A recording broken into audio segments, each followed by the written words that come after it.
बोलिए श्री राधा कृष्ण भगवान की जय।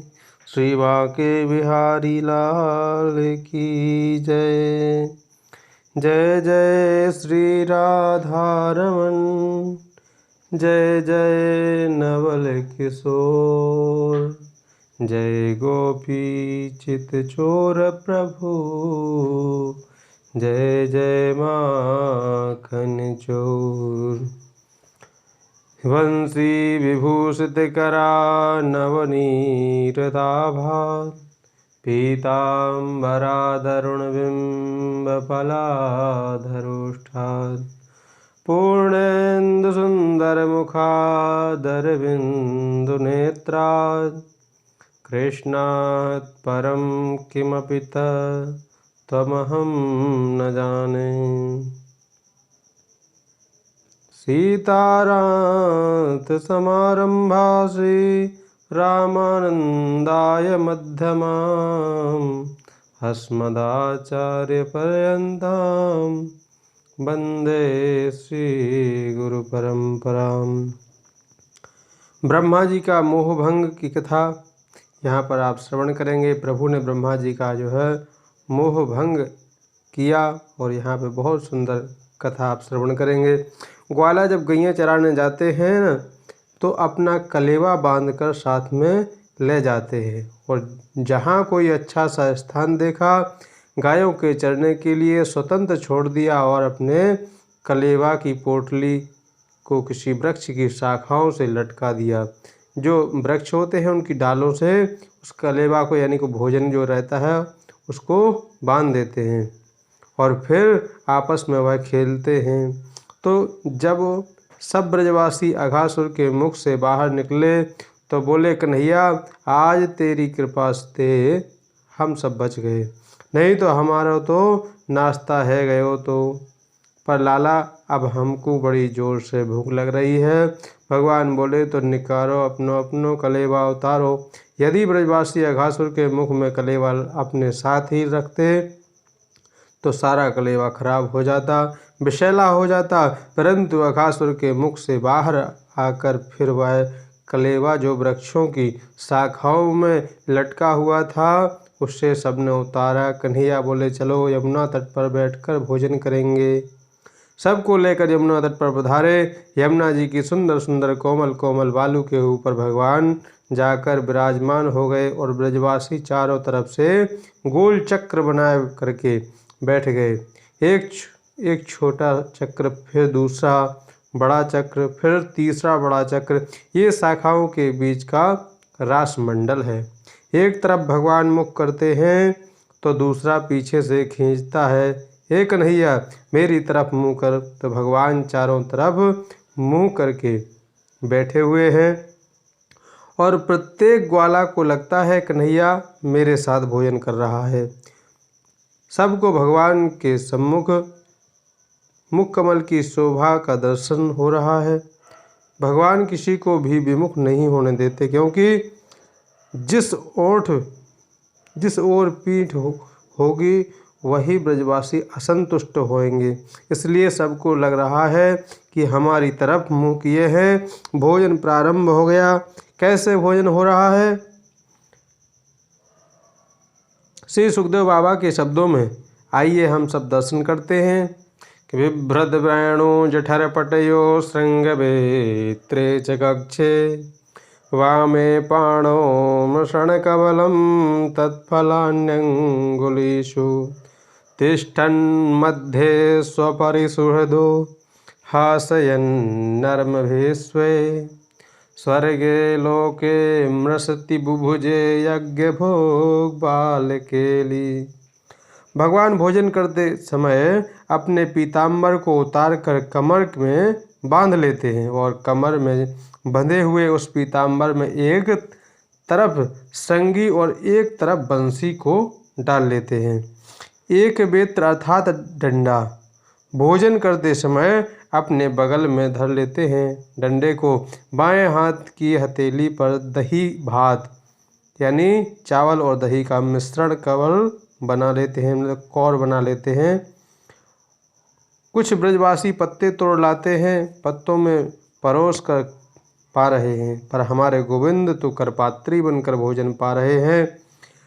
अपने वाम कर को ही पात्र बना रखा है, तो बाएं हाथ की हथेली पर दही भात मिलाकर रख लिया और सब ग्वाल बालों ने एक एक फल का अचार मांग लिया। प्रभु ने सभी से एक एक अचार मांग लिया। तू कौन सा अचार लायो है भैया? निकाल सब फलों के अचारों की एक एक कली मांग कर उंगलियों के बीच में दबा ली और सब एक खट्टे मीठे अचारों के साथ दही भात का भोग लगाए रहे हैं। सब ग्वालों के बीचों बीच गोविंद विराजमान हैं और गोल चक्र बनाए जो लंबा चौड़ा ग्वालों का समुदाय है। उनके बीच में बैठे बैठे भोजन के साथ साथ कभी कभी जोर से हंसी होने लगती है। हंसते हैं तो कभी कभी कोई न कोई व्यंग्यात्मक बातें बोलते हैं, हास परिहास करने लग जाते हैं। स्वर्ग के सभी देवी देवता विमान में छाए हुए सब वन भोजन लीला का दर्शन करते आपस में काना फूंसी करने लगे। देखो देखो, वह बड़े बड़े यज्ञों का भोक्ता नारायण आज कैसे भोजन कर रहा है। अरे बड़े बड़े वेद पाठी, बड़े बड़े कर्मकांठी विद्वान लंबे लंबे वेद मंत्र वेद पाठ करते हैं, फिर भी भोग लगाने नहीं आता है। और यहाँ देखो उस ग्वाला ने आधा लड्डू खाया और आधा लड्डू भगवान को दे दिया। गजब है, तू खाए के तो देख। अब आधो खाए लियो तब कन्हैया को खवायो। जूठे मीठे में कोई विचार नहीं। वह यज्ञ भोक्ता नारायण की इस बाल लीला को तो देखो, इस भोजन की लीला को तो देखो। ब्रह्मा जी इस विचित्र भोजन लीला को देखकर बार बार सिर खुजलाने लगे, कभी नाक से कोड़ने लगे। हे भगवान, हे नारायण, हे इसमें तो कहीं से भी भगवत्ता के लक्षण नहीं दिखाई दे रहे हैं। देखो देखो, भोजन का नियम होता है, हाथ पैर धुलकर बैठना चाहिए, आसन पर बैठना चाहिए और मौन होकर भोजन करना चाहिए। पर यहाँ तो भोजन के लिए सीधे दौड़े आए और गप से बैठ गए। न हाथ धोया न पैर धोए, यमुना जी के तट पर भोजन कर रहे हैं। आसन का कोई काम ही नहीं, जूठे मीठे का कोई विचार नहीं, चाहे जिससे मांग रहे हैं चाहे जिसका खा रहे हैं। ये कैसा नारायण है, ये कैसा भगवान है। भोजन करते करते कभी कभी दौड़ पड़ते हैं, एक दूसरे पर अनेक प्रकार के कटाक्ष करके हास परिहास भी कर रहे हैं। कभी भी कोई मर्यादा दिखाई नहीं पड़ती। ब्रह्मा जी को लगा जब इतनी विचित्रता हो रही है तो क्यों ना इनकी परीक्षा ले ली जाए। ब्रह्मा जी ने क्या लीला करी कि भगवान तो इधर ब्रजवासियों के साथ भोजन में मुग्ध हो रहे हैं, उधर ब्रह्मा जी ने धीरे से ब्रह्मा जी आए और सारे बछड़ों को चुरा कर ब्रह्मलोक ले गए। ब्रजवासी बोले, ये लाला खा तो ही रहोगे कि बछड़न को भी देखोगे? भैया दूर दूर तक एको नाय दिखे। कन्हैया बोले, तो तुम भोजन करो, मैं देखबे जाऊं। कहाँ चले गए, कहाँ भाग गए? सो कछु तो भोजन का ग्रास मुंह में भर लिया और कुछ हाथ में ले लिया और खाते खाते दौड़ लगाए दी। सपाण कवलो ययो, हाथ में भोजन का ग्रास लिए भागते चले गए। और जहाँ भगवान बछड़ा देखने के लिए गए तब तक ब्रह्मा जी सारे ब्रजवासियों को भी उठाकर ले गए। अब भगवान दूर दूर तक जंगल में बछड़ों को देखते फिरे, एक भी नज़र नहीं आया। प्रभु ने सोचा कि भाई कोई गायब होता, कोई छुपाता तो एकाध जाता। यहाँ हजारों की संख्या में हमारे बछड़े थे, सब के सब कहाँ गायब हो गए। लौट कर यमुना तट पर आए तो एक भी ब्रजवासी नहीं। प्रभु को लगा कुछ गड़बड़ है, तो ध्यान लगाकर देखा, सो ही ध्यान में प्रभु सब समझ गए। अच्छा, तो ये ब्रह्मा जी की करामात है, ये हमारी ही परीक्षा ले रहे हैं। ठीक है, तो हम भी इन्हें जवाब देते हैं।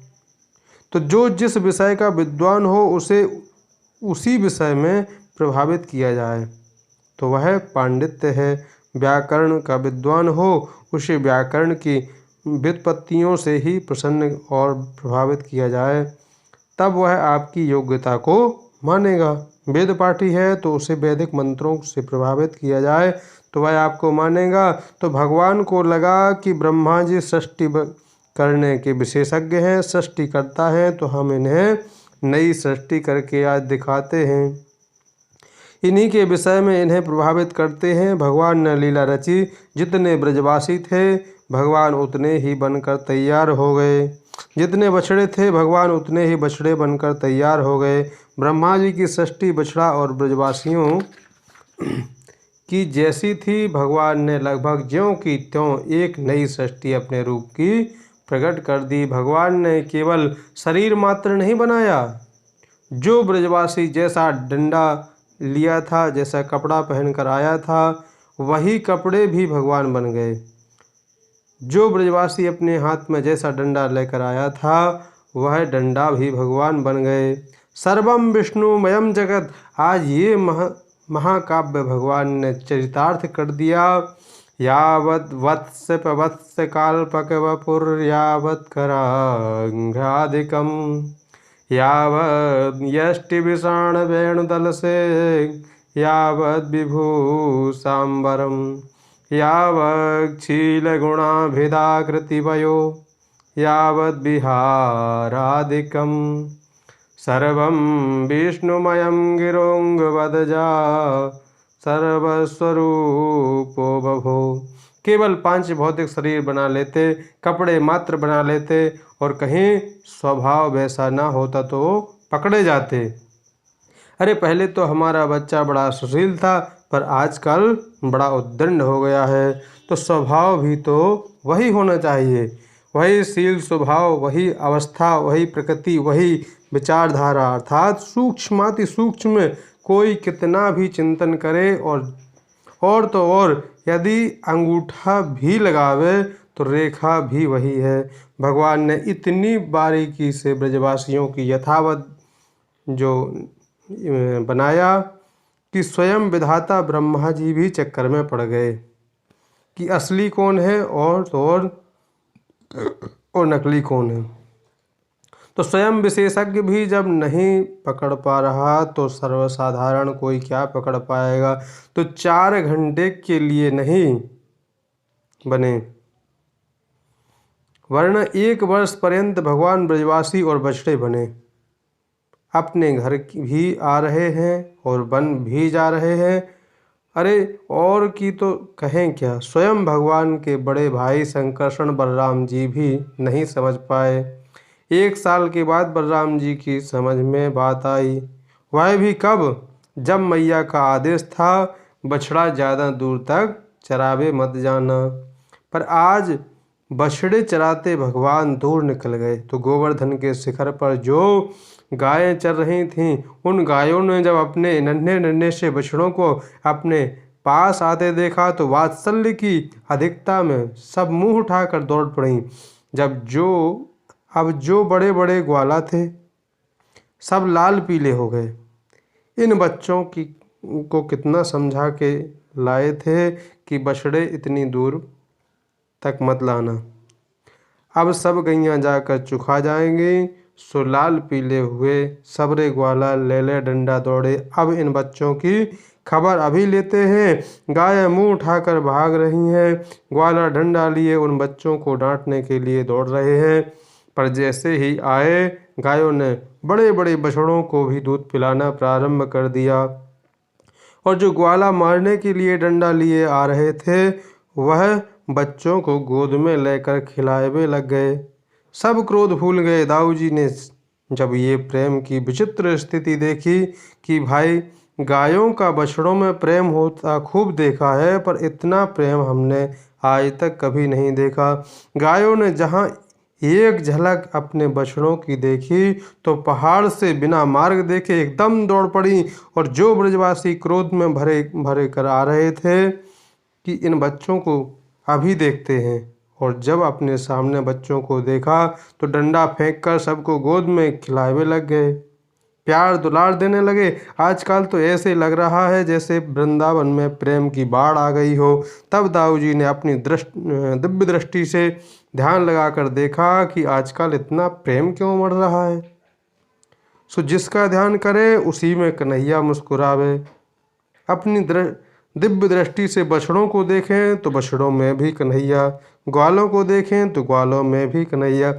तब दाऊ जी को शंका भई, अरे पहले तो मैं अपनी दिव्य दृष्टि से देखता था तो किसी में किसी संत का दर्शन होता था, किसी में किसी देवता का दर्शन होता था, पर आज सब में एक ही एक कन्हैया क्यों नजर आ रहा है। एकांत में हाथ पकड़कर गोविंद के पास दाऊ जी आकर बोले, भैया कन्हैया ये क्या लीला है। नेते सुरेशा ऋषयो न चेते त्वमेव भासी सविदासयेपि। अरे कन्हैया, इनमें ना तो आज कोई देवता नजर आता है, ना कोई ऋषि मुनि का दर्शन होता है, मुझे सब में तुम दिख रहे हो, ये क्या चक्कर है। तब गोविंद मुस्कुराकर बोले, दाऊ भैया 1 साल से सब हम ही बनो घूम रहे हैं। दाऊ जी ने पूछा, का मतलब भैया। तो वह सब ब्रजवासी और बछड़े कहाँ हैं। भगवान बोले, वह तो सब ब्रह्मलोक में आराम कर रहे हैं। तब पूरा रहस्य दाऊ जी को प्रभु ने समझाया। दाऊ जी ने कहा, गजब है, साल भर होने को आ गया, हमें पता ही नहीं। तो सोचिए, जब संकर्षण प्रभु को पता नहीं चला तो अन्य सर्वसाधारण क्या समझ पाते। जो बछड़े बड़े बड़े हो गए थे, घास खाने लगे थे, भूसा खाने लगे थे, तो गायें प्रायः उनको दूध पिलाना बंद कर देती हैं। पर आजकल गायों ने बड़े बड़े बछड़ों को भी दूध पिलाना प्रारंभ कर रखा है। प्रेम की ऐसी विचित्र स्थिति देखकर दाऊ जी को आज बात समझ में आ गई। उधर ब्रह्मा जी को लगा, चलकर देखूं क्या हाल है। ब्रह्मा जी जो वृंदावन में आए तो वहाँ ब्रजवासी वही बछड़े, वही कन्हैया और वही खाने पीने के ढंग। ब्रह्मा जी के चारों सिर चक्कर में पड़ गए, चक्कर खा गए। राम राम, मैं तो इन सबको अभी अभी ब्रह्मलोक में सुला कर आया हूँ, ये नीचे कैसे आ गए। फिर दौड़कर ऊपर गए तो ऊपर सब सोते नजर आए। फिर नीचे दौड़कर आए तो नीचे भी सब खेलते नजर आए। अब ब्रह्मा जी के चारों सिर चक्कर खाए गए, इनमें असली कौन है और नकली कौन है। सत्या के कतरे नेति ज्ञातुम नेष्टे कथंचना।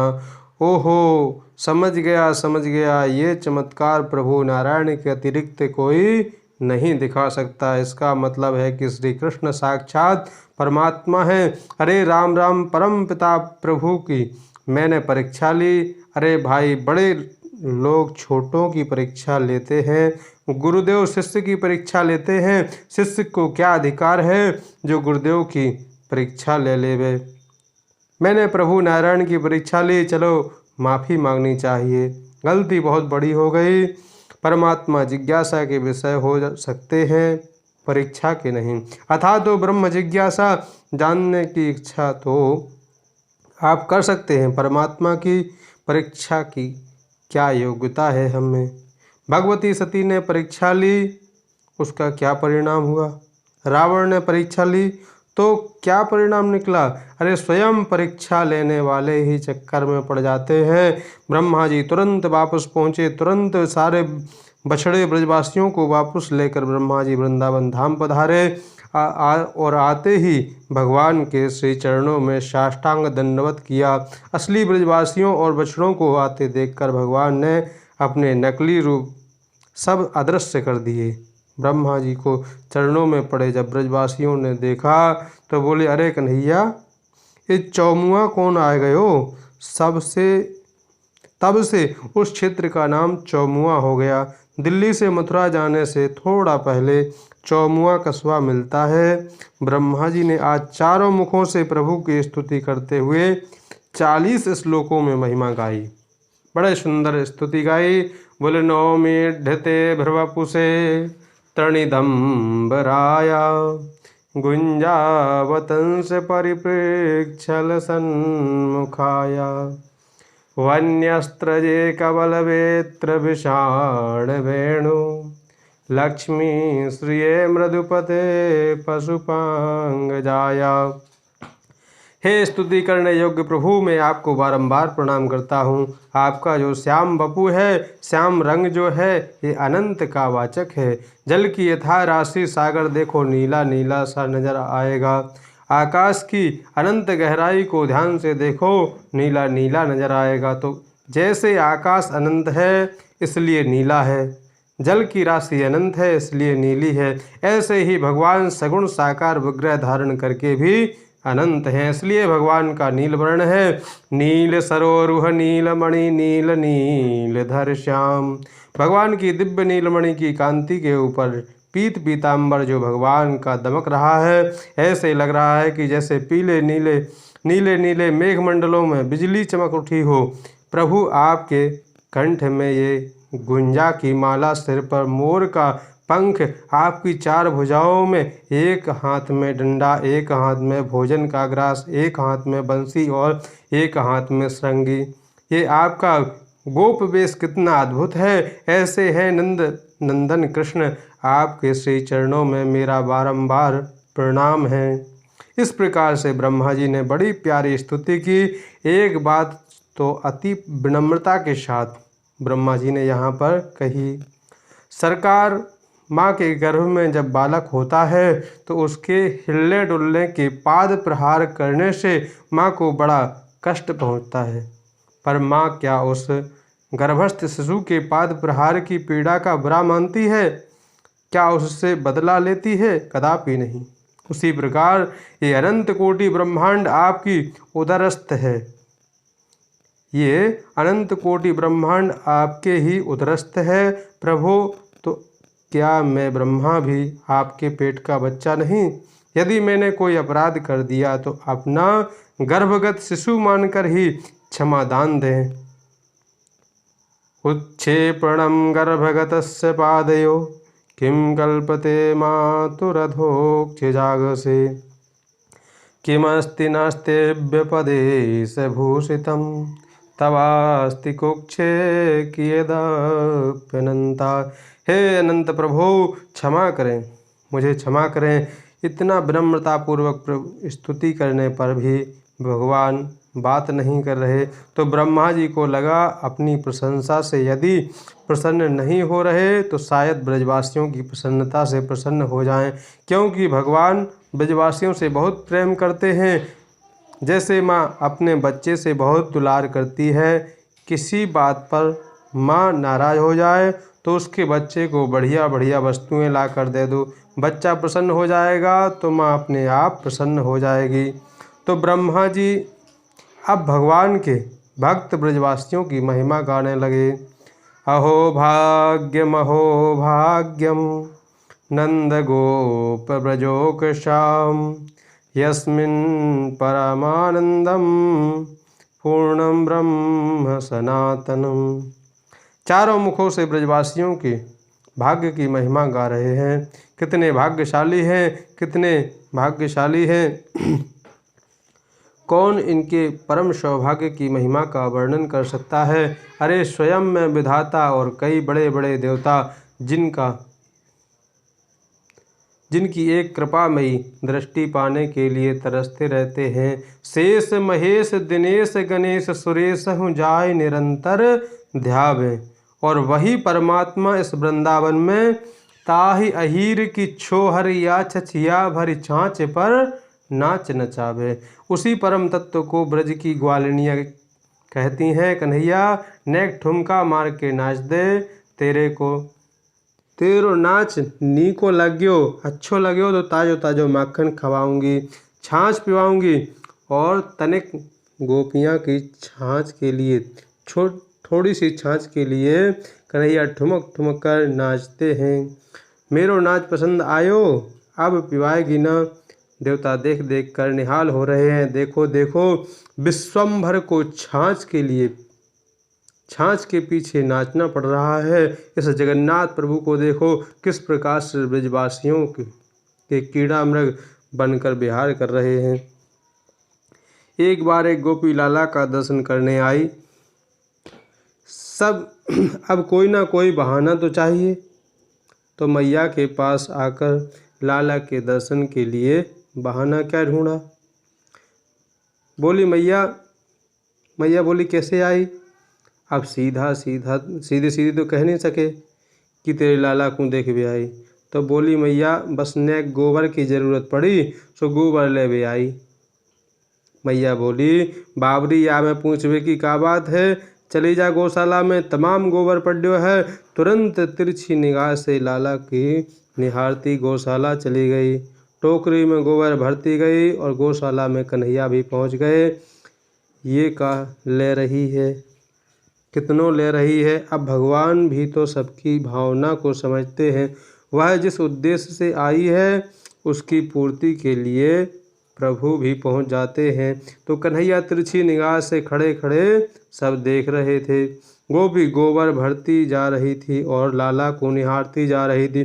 दृष्टि लाला के ऊपर और हाथ से टोकरी में गोबर देखते देखते इतना गोबर भर लिया कि अब उठाना मुश्किल पड़ गया। सो धीरे से बोली अरे लाला नेक इतकू आइयो। कन्हैया आ गए, का बात है। गोपी बोली अरे लाला तेरी बड़ी कृपा होगी, नेक हाथ लगाए दे, ज़्यादा वजन है गयो। भगवान बोले वाह, हम ही गोबर दें और हम ही अपने हाथ खराब करवावें। गोपी बोली अरे नाम कन्हैया तो को माखन देऊँगी मैं। कन्हैया बोले अच्छा माखन देगी तो ठीक है। कन्हैया ने हाथ लगाए दियो और उठाए के सिर पर ऊँचाए दियो। जब कन्हैया ने अपने कर कमल से उठाकर उसके सिर पर रख दिया तो कन्हैया को इतनी निकटता से उसने जीवन में पहली बार देखा। उस दिव्य माधुर्य मूर्ति को हृदयंगम करके गोपी इतनी विमुग्ध हो गई, दौड़ी दौड़ी घर गई और गोबर पटक कर फिर आई। मैया एक बार और ले जाऊं। मैया बोली बाबरी बार बार मत पूछ, जितनो तो ज़रूरत होए सब ले जा, या गोबर के बारे में का पूछनो।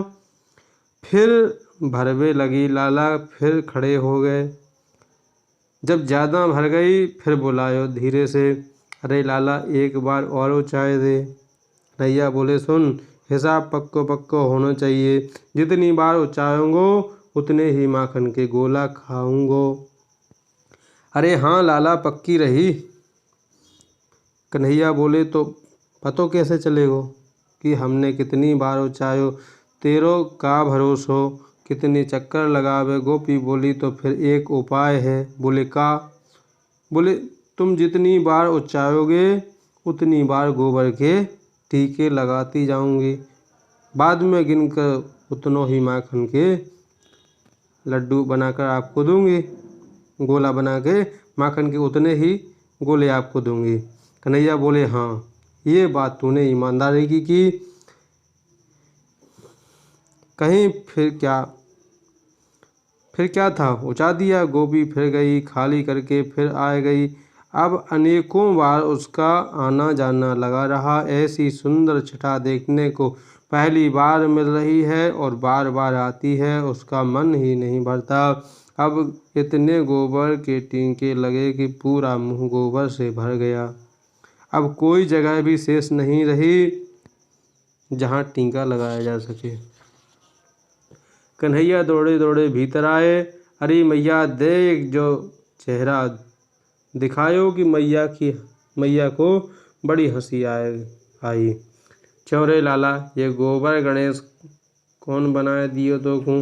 अरे राम राम, पूरा मुँह गोबर से पोत राख्यो है, चल साफ कर दे। जैसे ही कन्हैया का मुंह पर हाथ फेरो, कन्हैया ने हाथ पकड़ लियो। अरे मैया गजब है जाएगो, सारो हिसाब चौपट हो जाएगो। अरे मैया जितने टीके हैं उतने ही माखन के गोला मिलेंगे मोको। मैया बड़ी जोर से हंसी। हे भगवान, घर में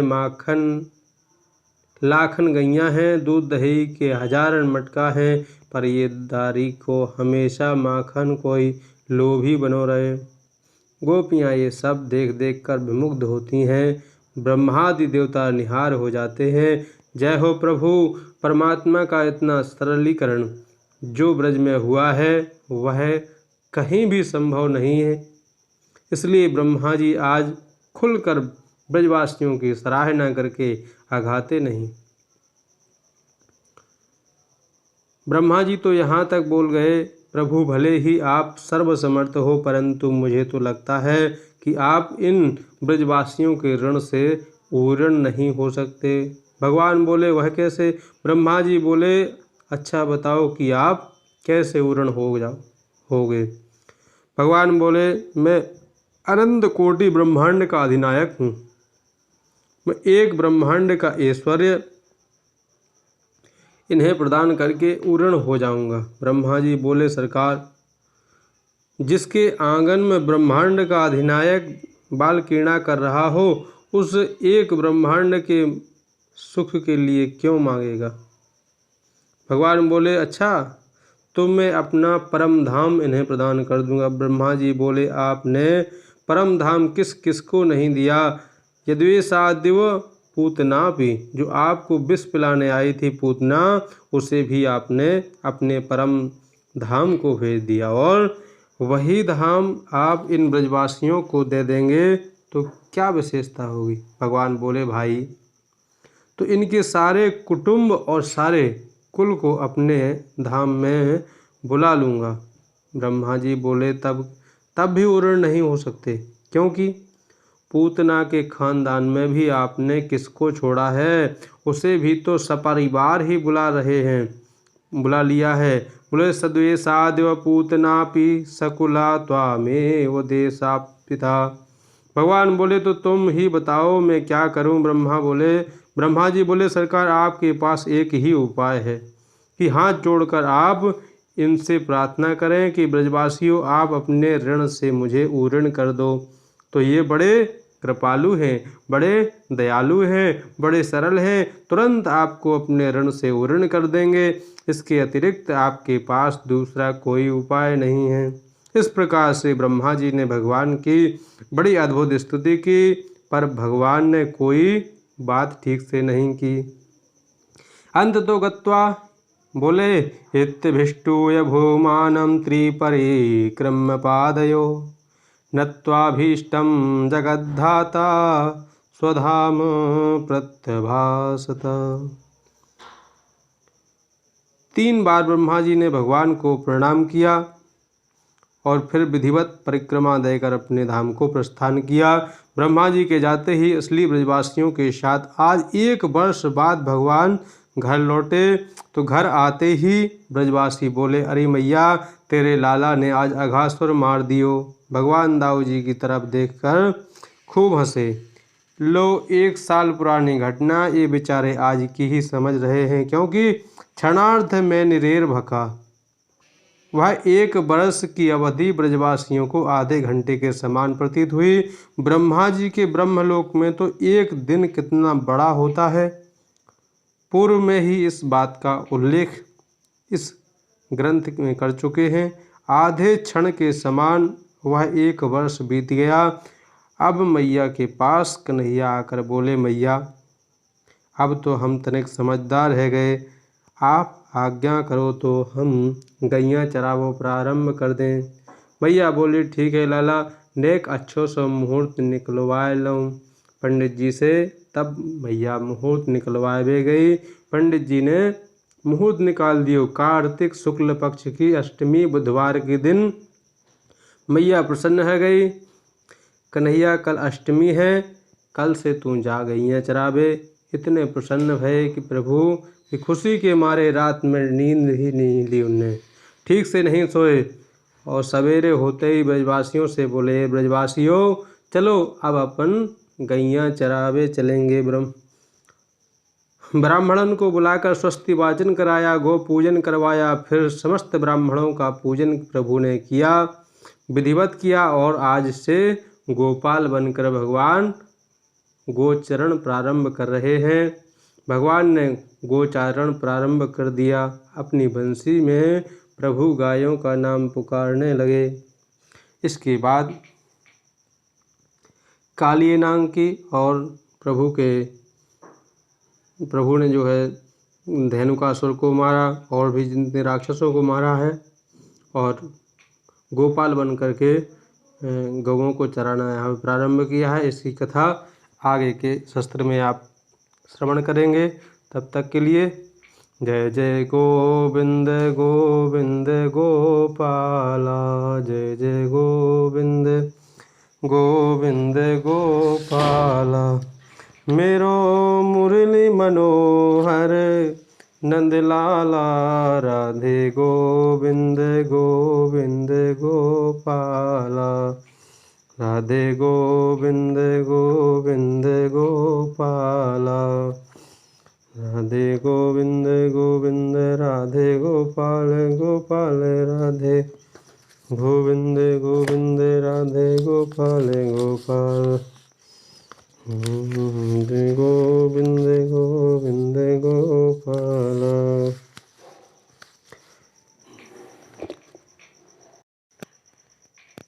बोलिए श्री बालकृष्ण लाल की जय।